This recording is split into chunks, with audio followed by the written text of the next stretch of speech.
All right, so for this evening's speaker, we have Mark Walker, and he will be speaking to us about an archaeology of California's migratory workers. California's economic demographic history is driven by transient and migrant labor. This labor force is little studied, partly because they are difficult to study. It's an archaeology of poverty and homelessness. How do we study people without stuff? There are traces of transient labor in the historical and archaeological records, but we need to know what to look for. In this talk, Mr. Walker presents a brief overview of transient labor, its archaeological signatures, and how archaeologists can approach this topic. Mark Walker is an archaeologist at the Anthropological Studies Center at Sonoma State University and has over 20 years of experience in California archaeology. Prior to that, he worked in Colorado on the Colorado Coalfield War Project, studying the 1914 Ludlow massacre and on a variety of sites on the East Coast. He's interested in the topics of class and labor history and has published on historical memory and labor struggle, unionizing archaeological field workers, teaching field schools, nativism among skilled railroad workers in the 19th century San Francisco, and transient labor in California. So let's all give a warm welcome to Mr. Mark Walker.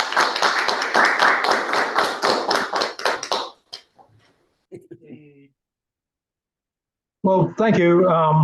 Thank you all for attending and inviting me to give this talk.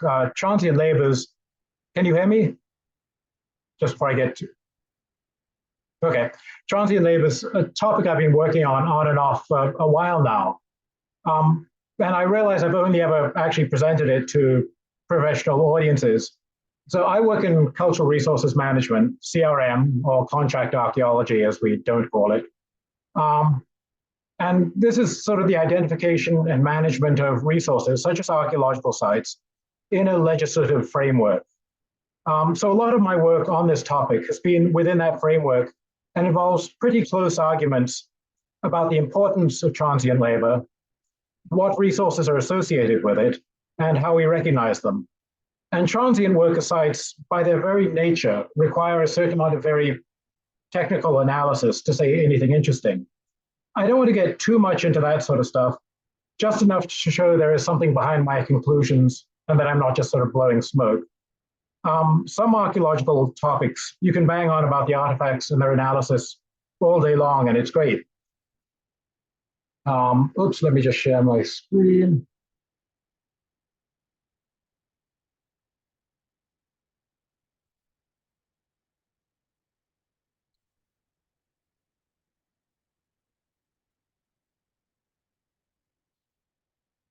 This is not one of those topics. Migrant and transient labor is a tremendously important part of California's history and economy. It's a fascinating topic, but the main archaeological evidence for much of this workforce is just, quite frankly, tin cans, which nobody likes. So I'll try and focus more on what we can learn rather than how we learned it. Transient labor is a term that covers a multitude of social groups, from Gilded Age tramps, Progressive era hobos, Depression era migrants from the West and South, Oklahoma, Arkansas, Texas, and all of the immigrant groups that Western enterprises drew upon in a relentless quest for cheap labor: Chinese, Japanese, Indians, Filipinos, and Central Americans.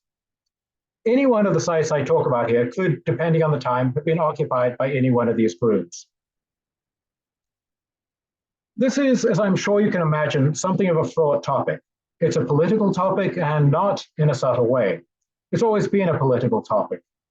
The debates we're seeing now about the border crisis are part of a continuum of various kinds of border crises, extending back to at least the 1870s, and often revolving around migrant and transient labor.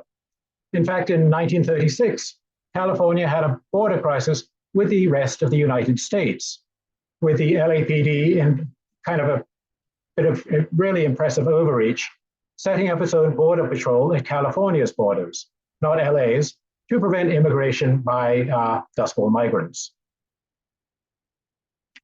California's economy, and really that of the US West as a whole, was, and to a great extent still is, based on rural industries supplying raw material to distant markets. Minerals such as gold, obviously, lumber and agricultural produce are probably the big three, but there are certainly others. The isolated and seasonal nature of these industries, as well as the development of the infrastructure that made them possible, required a certain kind of labor force, numerous, cheap, and temporary. California's economic history, and indeed its demographic history, is driven by an incessant search for cheap labor that would be there when needed and be gone when not. So we see successive waves of immigration from China, Japan, India, the Philippines, Central America, as well as places like Oklahoma, Texas, and Arkansas. And inevitably, there would be some sort of moral panic about this labor force, followed by legal restrictions, if not outright expulsion. We have the 1882 Chinese Exclusion Act and the 1907 Gentleman's Agreement restricting Japanese immigration, probably two of the most famous. But there was also just this steadily increasing everyday violence before it became a matter of government action. And then once that particular immigrant population had been dealt with, there'd be a frantic search for yet another source of migrant labor, and we'd start the whole process all over again. So the transient labor force is one that is simultaneously desperately needed and completely unwanted. These workers are a tremendously important part of California's history, but they're difficult to study both historically, they're undocumented in many ways, and archaeologically, but it's not impossible. So as an archaeologist, I'm going to focus on the archaeology. That said, I'm going to start with a quote from what is probably the classic work on a certain kind of migrant labor, and that's obviously The Grapes of Wrath by John Steinbeck. In this quote, the Jodes, a tenant farming family from Oklahoma, have lost their land and are preparing for their move to California by painfully thinning out their possessions. This process marks a line between their lives as tenant farmers, with a house and a home and a certain number of material possessions, and their new lives as agricultural migrant workers in California. So here's the quote. When everything that could be sold was sold, stoves and bedsteads, chairs and tables, little corner cupboards, tubs and tanks, there still were piles of possessions, and the women sat among them, turning them over and looking off, beyond and back. Pictures, square glasses, and here's a vase. Now you know well what we can take and what we can't take. We'll be camping out, a few pots to cook and wash in, and mattresses and comforts, lanterns and buckets, and a piece of canvas. Use that for a tent. This kerosene can, know what that is? That's the stove. The passage ends with the women turning over the discarded objects, wondering, how can we live without our lives? How will we know it's us without our past? No, leave it, burn it. So in their lives as tenant farmers, the Jodes possessed tenuously, however tenuously, a house and land. They inhabited a meaning-laden material world full of objects with which they reinforced memory and identity. Toys, books, a China dog from the St. Louis World's Fair. And this is a world that archaeologists understand very well. But the Jodes' new lives as migrant agricultural laborers in California meant a material world stripped of everything that wasn't a functional necessity, where a kerosene lamp can was now a stove. What traces would the Jodes and others like them leave in the archaeological record? One of the major problems we face in an archaeology of the working classes is simply identifying these sites. In preservation and cultural resource management, they all too often kind of lack the physical integrity and the strong historical associations provided by historical documentation that make for an easy argument for historical significance. And this problem is exacerbated when we consider the very poor, the dispossessed, the homeless, and the transient. Archaeologists will often talk about the people without history, but how do we deal with the people without stuff, or at least at most without distinctive stuff?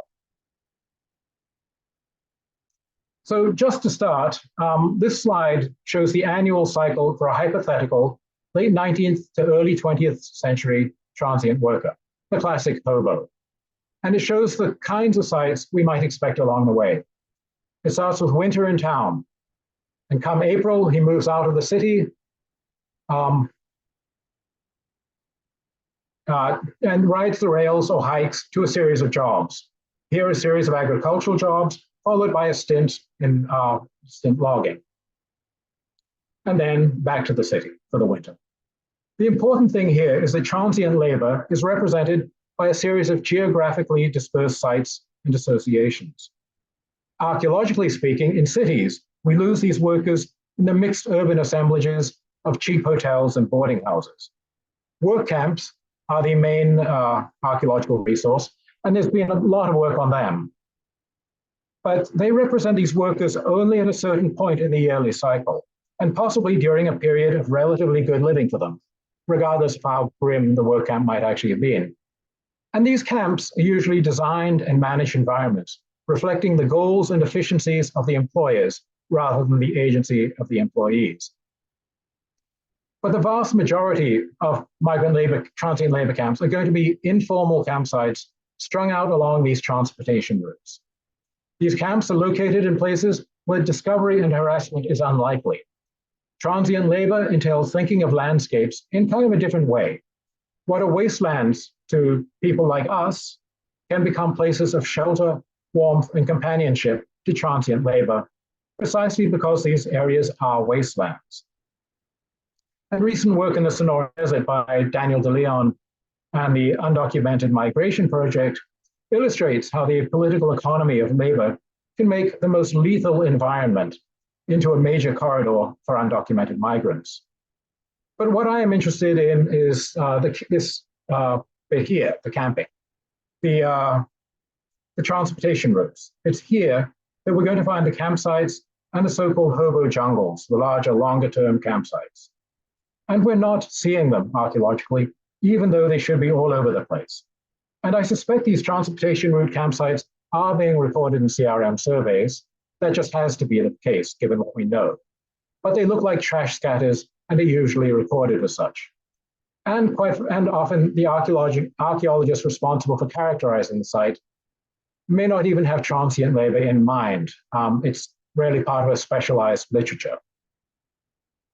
There are practical reasons we don't see transient labor sites, but there are also ideological ones. The West occupies a special place in American mythology. Within this mythology, the US West is the place where the distinctive features of US identity were formed. There's little room in this mythology for wage workers, tramps, or migrants, unless, as in the case of the cowboy, they've been changed beyond all recognition. The invisibility of transient labor in the popular memory of the US West helps in making it invisible in the archaeological record. A mobile and impoverished population, the artifacts are not going to be fun. From a strictly antiquarian point of view, transient laborers are not going to leave a particularly appetizing assemblage. Putting it bluntly, the first thing an archaeology of rural labor requires is a willingness to deal with the stereotypical eye-rolling feature of historical archaeology in the US West, the can dump. The isolated can dump is one of the most heartily loathed kind of sites in CRM, but this is, partly the artifacts are dirty and they can give you tetanus, but it's also because the default explanation is some variation of roadside dumping. So you have uninteresting artifacts with an uninteresting explanation. We do need to be wary of using this explanation as a default because we're missing an important part of forming an understanding of transient life. It is in these transportation route campsites, informal, unsurveilled, and unmanaged, that transient workers form their identities and cultures. This is very well documented for the late 19th and early 20th century hobos. Hobo jungles were a continual source of sociological fascination and often concern, with the growing and not entirely unjustified suspicion that these jungles were nests for IWW influence in the 1910s. And the IWW, these are the industrial workers of the world, or wobblies, and they're very important in American labor history, especially that of transient labor. The IWW was a radical labor organization, and they aimed at organizing all workers, not just the skilled ones. So in spite of their numbers, transient workers were ignored by traditional unions because they were unskilled workers. And the Wobblies were the first to really organize these workers. And eventually they came to be seen as a major threat. It was one of the IWW was one of the major targets of the Red Scare and the Palmer raids of 1920. You know, it's a huge topic, and I'm just kind of hinting at it there. I won't go too much further on that. But first, I'd like to run through a quick chronological typology of Western transient labor, particularly with respect to archaeological signatures. A significant itinerant labor force formed in the US after the Civil War. Partly this was a result of veterans being dumped wholesale into a civil society that we're no longer really prepared for. But also, it was the development of large-scale extractive industries in rural areas, agriculture, ranching, logging, mining, and infrastructure construction. And in addition, another factor was that seasonal instability was a general feature of 19th century working class life. And it was worse in the West. Here it was exacerbated by the boom and bust cycle of extractive industries. And that made long distance travel in search of work a general feature of working class life. And writers would often comment on the immense distances that your average Western worker would cover. By the 1870s, articles about the tramp menace were common in magazines and newspapers, setting the pattern that we'll see over and over. And you know you've arrived when you become a menace. Initially, tramping appears to have been a young, usually white man's pursuit, a stage in working class life. By the 1890s, this life stage had become permanent for many men. And the workforce was much more multiracial, and transient labor had begun to acquire a subculture of its own. And these are the classic hobos. Up to this point, material culture was limited to what a single person could carry, unless you were in a jungle. This is a Depression-era photo, but it does reflect a classic hobo situation. These guys probably hiked or rode the rails to the job, and you can see the bedrolls, and it's a pretty minimal setup. And one thing I do want to point out in this photo is how everyone is sharing the same space. The hobo heyday ended in the 1920s, 1930s. Major factors were the mechanization of agriculture and the growth of the automobile, which changed the dynamic and character of migrant labor. And the Depression also swamped the old hobos under a tidal wave of dispossessed job seekers, both single men and families. They brought a different set of attitudes to the road than those of the old hobo subculture. If you look at this man and this one, you can see that change. Each of them has their own space with their own stuff. The photographer observed that they cook and eat separately. These are probably men used to living in houses and to an ethos of private space and private property. This guy actually seems to be trying to recreate some semblance of domestic space. And judging by the number of possessions, they probably traveled by car or auto.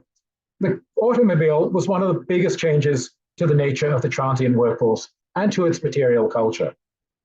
The car expanded the material world beyond just those objects that can be carried on one's person.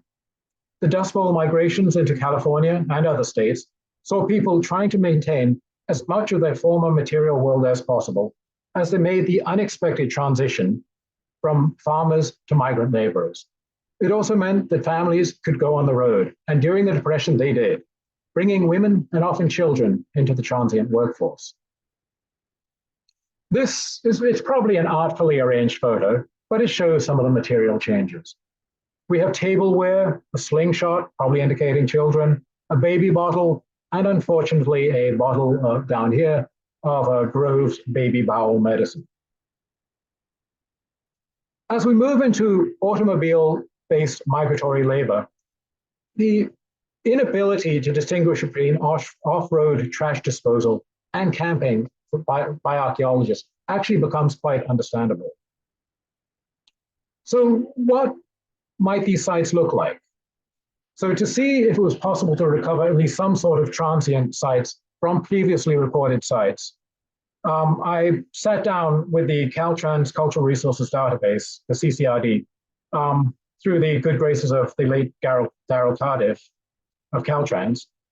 And for my purposes, this was probably the most comprehensive and useful database. And obviously it's limited to sites in the Caltrans rights of way. But that worked for me since I was interested in transportation corridors. And my purpose at this stage was not to gather a statistically valid sample, but to get a sandbox of data, to see what was out there, get a sense of the level of reporting, and to see what information could potentially be recovered and what the gaps are. And using this set of search terms or something like it, I eventually acquired a respectable number of sites that probably included transient campsites. And I initially got this was 117 site records, rural artifact deposits along Caltrans rights of way. And I stopped here because that was just plenty to go on. And after initial review, I discarded 26 of these as just not having any quantifiable information at all. Usually just a statement that it was a trash stack or camp dump. I then entered the remainder into an Access database and GIS using an artifact classification that was general enough to take in as many sites as possible while still being useful. And basically all I was after was a list of artifacts and nothing else. And after this, I discarded a further 37 sites that used classifications or quantifications that were too vague or eccentric to be useful, leaving me with a grand total of 58 sites, approximately half my original sample. So that's kind of a forbidding looking graphic, but all it is the sizes of the assemblages by an MNI, minimum number of items. And just to clarify, an MNI is the minimum number of complete objects that a set of fragments can represent. So if you have, say, 3 earthenware dish shards that don't look as if they came from different vessels, that's 1 dish. Likewise, if you have 32 earthenware dish shards that don't look as if they come from different vessels, that's still 1 dish. But an MNI is a more meaningful measure than simple fragment counts. And just to sort of point out the high points, 90% of the sites of these rural deposits, transportation route deposits, had 60 or fewer artifacts. And the very largest one down at the far end here is not part of the CCR sample, but one that I recorded and was probably a long-term campsite, more akin to a jungle. And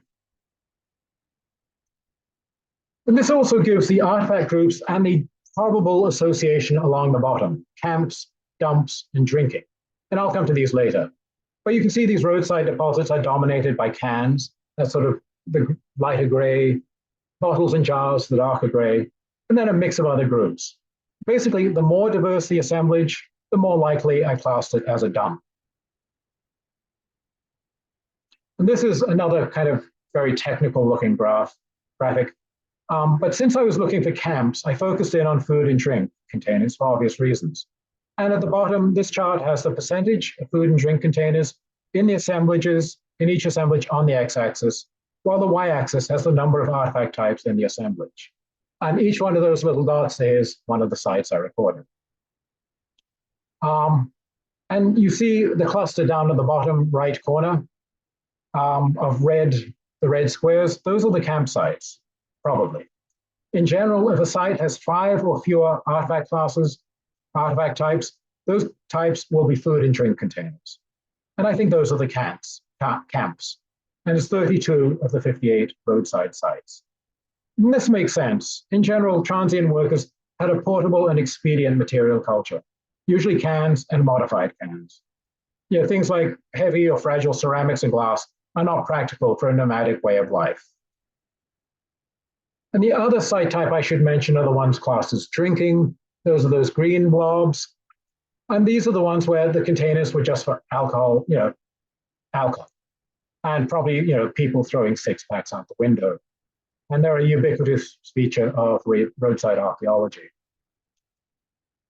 Just as a caveat, the artifact profile of transient assemblages is historically variable and dependent on specific circumstances. For example, transient workers with automobiles could carry more stuff and made travel with families possible. So you have a change in what these sites would look like. The expectations of workers would also have an impact on their material culture as well. For example, the Oklahoma Dust Bowl migrants migrated to California as families and with the expectation of settling here. The overloaded jalopies of these migrants as they entered California became an iconic symbol for the Okies. And this shot is actually from the Grapes of Wrath movie. It's not a real shot. As they continued following the harvest, their possessions would probably have thinned out. And the evolution of transient assemblages is an important research question. The bulk of the camps that I identified date to after the 1920s and 1930s. Only 3 sites predated 1920. As this sample is drawn from along roads, that's to be expected. Most of these deposits will post-date the widespread introduction of the automobile. In the next stage, I'd like to try and drill down on those sites I've labeled as camps, working primarily on container contents. And this gives you an idea of the range of contents that I've identified so far, based on container types and how many sites they appear at. So it's largely food cans and evaporated milk cans. And then you sort of trail off milk, beer, and other beverages, down to the more specialized things at the bottom that only show up at one site. To wrap up, there are a lot of issues here, probably too many to list. At best, these camps are sites that are at best not inconsistent with a certain kind of transient camp. And there's no guarantee that even if they are camps, they were left by transients. They could be picnics, for example. And in defining camps so conservatively, I'm probably focusing on one type of transient labor at the expense of another, emphasizing the classic hobo laborer rather than families. Single men with few possessions, probably hiking along roadsides. This photo shows the activity that probably led to the kind of site I'm picking up on.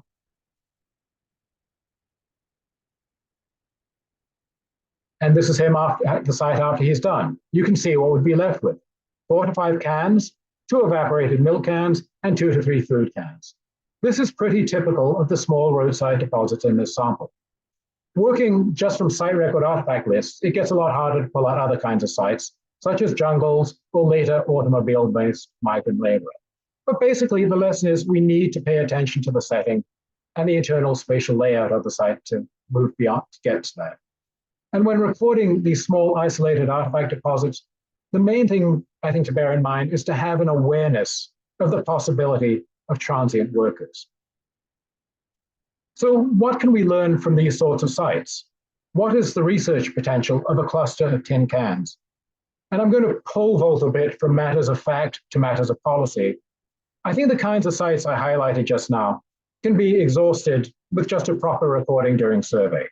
So even if we accept them as historically significant, they're not going to be holding up any development. With these sorts of sites, we can approach some of the landscape issues I talked about earlier, the use of wasteland, and how the material culture of transient workers changed as their conditions changed, like the transition from hiking and riding the rails to automobile transport. But at this stage, the most interesting arguments for the research value of transient sites lies in the larger, longer-term sites where they formed community and culture, sites such as the hobo jungles or the auto camps of the Oklahoma migrants. They're especially interesting these days when there's an increased interest in how communities self-organize in the absence of formal authority. Now, it's worth quoting here from a remarkable description of a 1914 hobo jungle in Marysville between the Western Pacific Railroad tracks and the Feather River. The quote is, "The implements of war, the pots, pans, kettles, etc., are a fixed and stationary part of the jungle. They consist of lard cans, pails, perhaps now and then a real pan or kettle with a patched bottom and sides. The drinking cups are of similar manufacture, but smaller, bean cans, etc., often still with their rough or ragged edges of the top being used. Forks and spoons are seldom present. Knives are represented only by the occasional pocket knife. Food is usually conveyed to the mouth by means of fingers or by the use of small bits of wood. A table is a luxury. The ever-present boiling up can must not be forgotten. a large coal oil can or drum used to remove debris from shirts and other clothes of all sorts. All these pots, cups, etc., are parts of the jungle. To remove or destroy them, to appropriate them for continued individual use, is a violation of the code of hobo ethics. You come, you use them, you go, leaving them in good a shape as you found them. So the jungle did have rules and sort of regulation and was self-ordered, and it was the site of community and tradition. But even at first glance, it's going to look an awful lot like a dump. So I'm going to discuss one such long-term site that I worked on in 2004, a little after I first arrived in California. This was a can dump at Lake Oroville in Butte County that rejoices in the designation of CA Butte 2563/H. From here on, I'm just going to call it the site or 2563. I was tasked with evaluating it, just to say to determine whether it was a resource that was historically significant. And much to many people's surprise, I argued that it was. It was a multi-component site with the prehistoric component consisting of several bedrock mortars and midden soil. But this was not evaluated as our work was limited to the historical component. There were other components as well, including a small 19th century artifact deposit and several 20th century features. The 19th century deposit, which is context 201, do you see my cursor when I do this? I'm not sure if I'm pointing things out or not. But it was a result of domestic refuse disposal, but we were unable to identify any other residences, any residents. The 20th century occupation included 2 episodes of 1960s lot line dumping. That's 105, 101, and 106. And some later 20th century deposits in context 102. And there was also just a utility line built through the site, a remnant plum orchard, part of a larger one in the adjacent property that intruded into this property. The sites, but the most interesting feature on the site is this one, is context 202 in the middle there. And it's probably the one that is least interesting to most people. A very dense deposit of 20th century artifacts, primarily rusted cans, in and around a bedrock outcrop. This outcrop had a natural basin that seemed to serve as a ready-made container for refuse. And the material of this basin sort of kind of spilled out all over the place. It's not the most exciting feature, but it possessed elements suggesting that it was probably the result of transient camping, probably for people working in or seeking work in nearby orchards. It looked like thousands of artifacts, dirty, rusty ones that can give you tetanus. And so we didn't deal with all of it, we just sampled. We ended up doing 3 3-foot diameter sample units, what we call dog leashes, in the deposit. And we recovered probably nearly half the deposit, I think, or recorded it. We recorded a minimum number of items of 383 artifacts, 300 cans, 63 bottles and jars, and 20 other items, such as, unsurprisingly, a can opener, along with things such as a Ferris work clothing button and some white earthenware shards. Almost all the material we recorded was food and drink containers. We had a couple of basic questions to answer. The obvious one is, how old was the feature? How long was it occupied, and who occupied it? Dating surface historical sites is not straightforward, especially 20th century ones, where there's always the risk of later visitors dropping something intrusive. You don't have the precise dating that stratified and buried sites might have. What this chart shows is the date ranges of all the temporally diagnostic artifacts that were recorded. That is, the artifacts that can be dated, usually by technological changes or things like maker's marks. The artifacts indicate that the site was, and the thickness of these bars indicates how many artifacts there were. The number of artifacts is along the bottom. The artifacts indicate that the site was occupied in the 1930s and 1940s, and probably into the 1950s. Possibly as early as the 1920s. There are 2 little artifacts down there. The most intensive use of the site was from 1935 on. So there's probably about 2 decades of occupation and reoccupation, from 1935 into the 1940s and 1950s. This long-term use of the site is probably not surprising. In his study of early 20th century hobos, the sociologist Nels Anderson noted that hobos, quote, temporarily stranded in a town, usually seek a secluded spot at the edge of a village, not too far from the railroad, where they may while away the time without being molested. Men on the road look for places where other men preceding them have camped.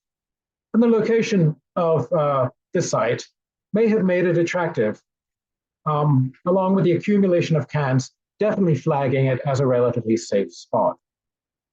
As for who occupied the site, its association, usually in archaeology, we have culturally diagnostic artifacts, or in historical archaeology, some kind of documentation.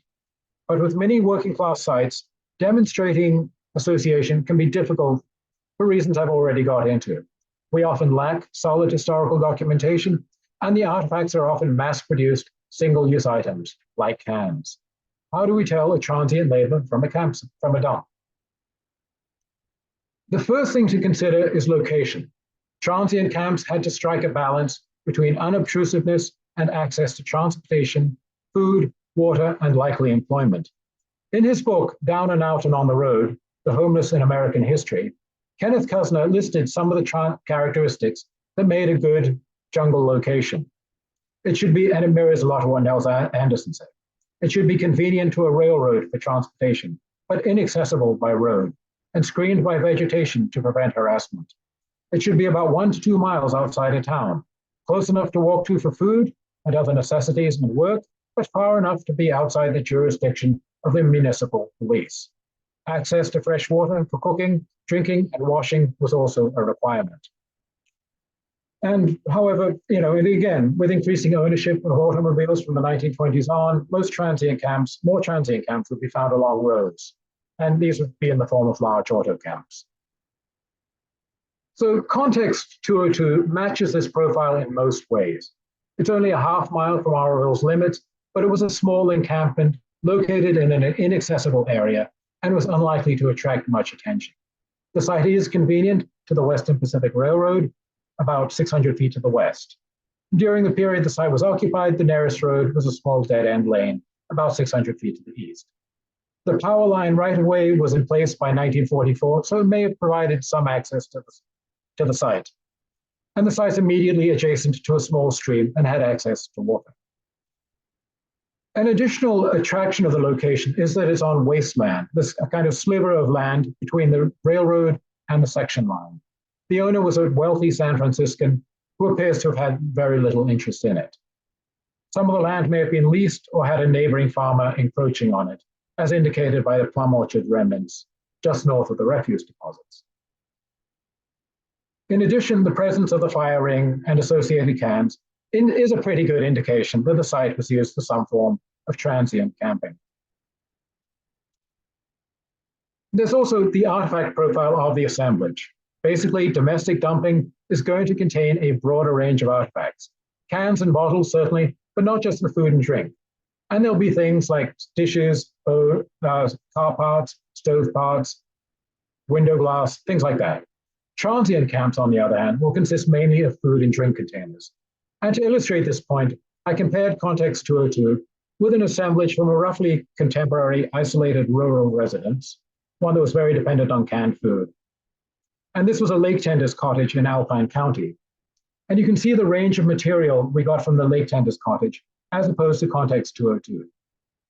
202 was almost entirely food and drink containers, which meshes with the small transient camps I described earlier. Of the 300 containers we recorded, all but 7 contained food or drink. Of the remaining 7, 4 were tobacco tins, and the remaining 3 consisted of a bleach bottle, shoe polish, and a machine oil can.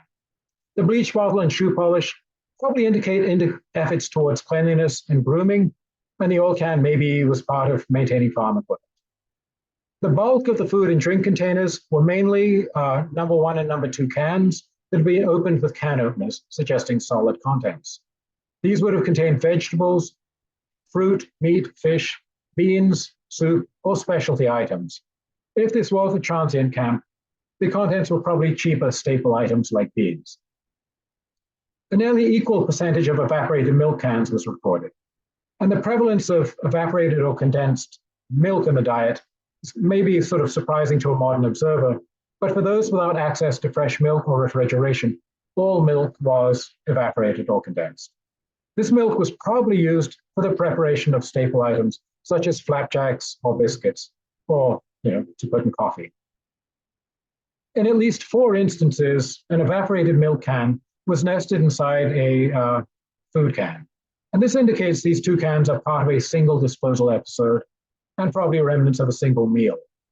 The nearby fire ring was probably a single night camp and had 3 cans in it: 2 food cans, and an evaporated or condensed milk can. This does give some sense of what constituted a single meal. So in summary, the assemblage consists of roughly equivalent amounts of cans for solid food, vegetables, soup, meat, fruit, evaporated milk cans, and and alcohol, with a smaller number of coffee cans. Basically, it seems that every can of food that was opened was accompanied by evaporated milk and beer. Alcohol was being consumed at roughly the same rate as food and milk. Coffee was also part of the daily intake. The sample we recorded yields an estimate of approximately 750 cans in the total in the deposit. And given that we think an average meal was 3 to 4 cans, and it was occupied for 20 years, that leaves us with a high-end estimate of about 14 meals being eaten on site each year as an average. And regardless of how we tweak the numbers and the assumptions we make, if the site was occupied for 20 years or more, it was probably not by many people. So this is not a jungle. What it is more like these roadside camping sites, but being continually reused and reoccupied. Given the location and composition of the assemblage, it's plausible that this represents the remains of a transient workers camp. If so, it was a small, seasonally occupied camp. Shelters were either flimsy or non-existent. The archaeological assemblage was minimal and bare bones. Nearly everything in it held food or drink. Materially speaking, the people lived a stripped-down life. The diet appears to have been somewhat monotonous, but they did invest in items we might consider indulgences, such as alcohol, coffee, and the occasional condiment. Although there's no evidence to suggest this was a family setup. If the occupants were traveling by train, they were probably single men. Tentatively, this would seem to be a fruit tramp or itinerant worker camp. Small groups of men each year, either working on or hoping to work on surrounding harvests. So in conclusion, there's been an increasing interest on the part of archaeologists in the study of poverty. There are numerous ideological and cultural reasons that we have difficulty studying poverty. This is all the more true in looking at transient and migrant labor. Transient and migrant labor is one of those topics where the continuities between past and present are so dense that it's difficult to sweep the politics of archaeological interpretation under the rug. An archaeology of transient labor brings up issues of undocumented immigration and long-term patterns of exploitation. To argue that such sites are important to our history and our past is to make a sort of embarrassing acknowledgement that they're also important to our present. Thank you.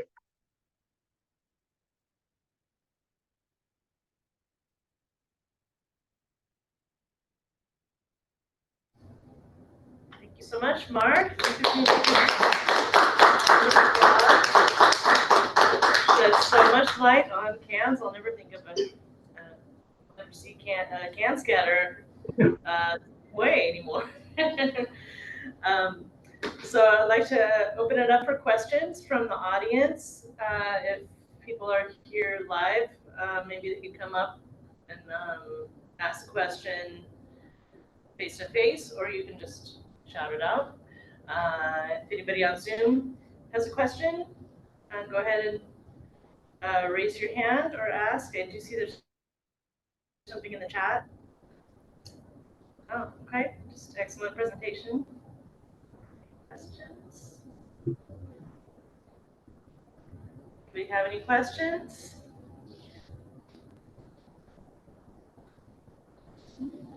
Yeah. Jesse, you want to come up? Yeah, for sure. Should I talk in here? You can, or if you want to see him face to face, you Sure, yeah. can say that. Thanks, Mark. I'm just wondering if you think there might be any possible way to tease out ethnicity in these camps and amongst this transient work community, either in your own work or in the future. Again, that's unless there's some other documentation or there's some sort of diagnostic, Chinese transient workers are obviously quite easy to identify. There's a very distinctive material culture there. Japanese workers also. And, I certainly haven't seen, what I've dealt with is just tin cans, so barring some other kind of material culture, probably not. You might be able to get at it through when the site was occupied and where, if sort of, in somewhere, in Kern in the 1930s, it's probably Mexican. But again, there may be, but we just haven't done enough to really see that. So no. All right, well, thank you for answering my question. I appreciate it. Oh, no problem. And I appreciate your presentation. Thank you.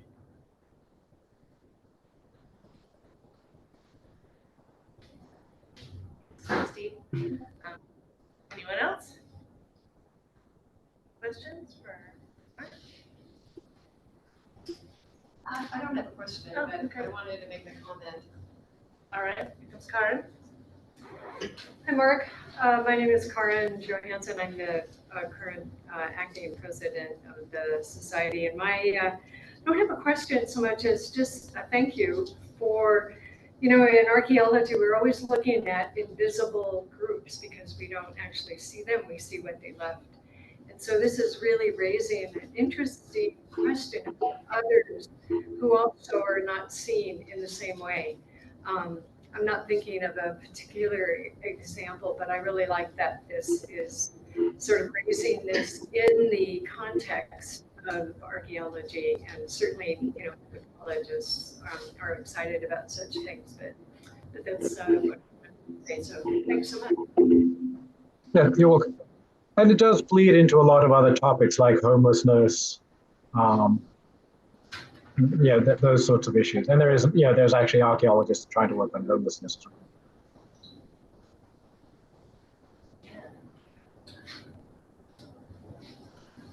Okay, any other questions? Are you guys going to make an announcement? Yeah.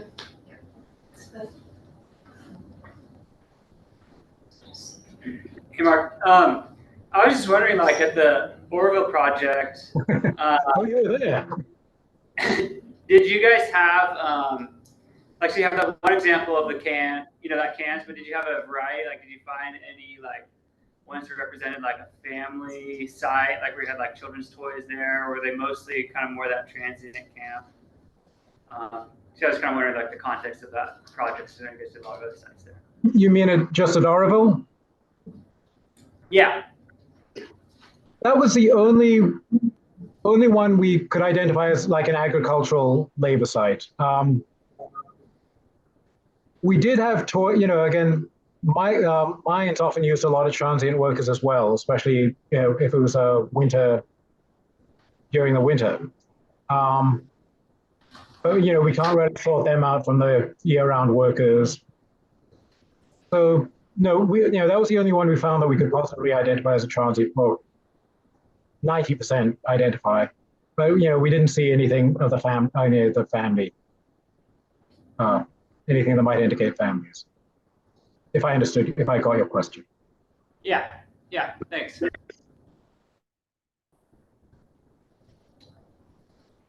There's a question here from the audience, from Debbie. Were the evaporated cans of milk for children, or were there any bottles of milk found? The evaporated, there were so many of them, and they show up so often, and a lot of the documentation shows they were just part of the standard diet. Usually for making flapjacks and biscuits was Um, it was, the presence of evaporated milk just doesn't indicate the presence of children in itself. And no, we didn't see any bottles of milk. Not of that. There was one bottle of milk, only one site of the, when I did the roadside, all those sites along the roads, there was only one site that had a milk bottle on it. So the rest of it was evaporated milk.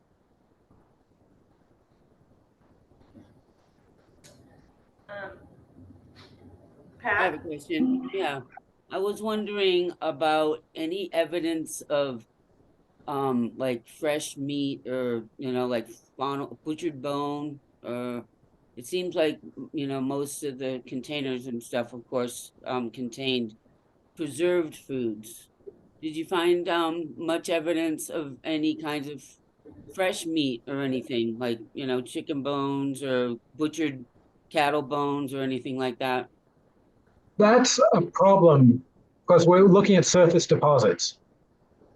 So if there was bone, it's probably gone. Or so yeah, we didn't see any bone on the site I did at Oroville, and I don't remember it being noted on any of the surface the sites from the roadside sample. And I think that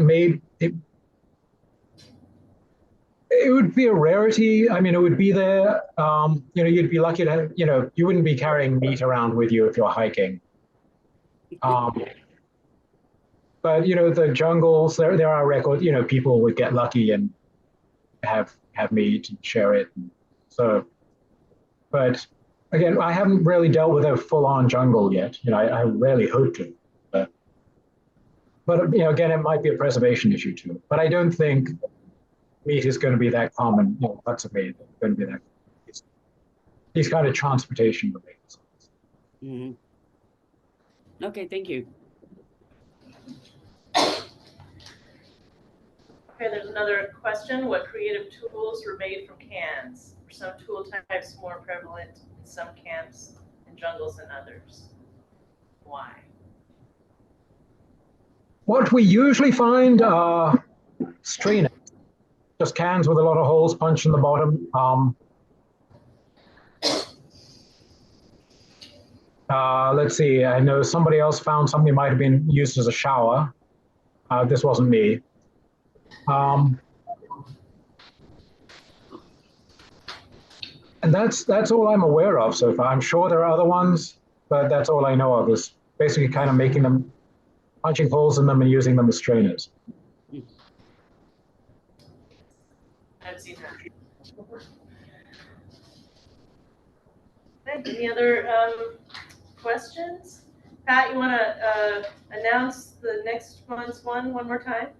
Oh yeah, as I mentioned before the talk, on December 14th next month, we have Professor John Pryor from Cal State Fresno, who will be discussing a case study of the importance of old collections in archaeology since the enactment of NAGPRA. Thanks, Mark, for coming to speak for us. So thank you very much. It was a pleasure. We have one more announcement. Hi, I'm back again. I just wanted to announce, since this is our general meeting, as Kevin indicated at the beginning, we had two individuals running for re-election. This was for the role of vice president, that's Pat Paramore, and Kevin Hildreth was running for re-election in the treasurer position. And so we took a moment out to count the ballots, and Brandon and I counted them, and both individuals have been successfully re-elected. So we're really grateful to everyone who voted and grateful to them for standing up once again to do this. Thanks.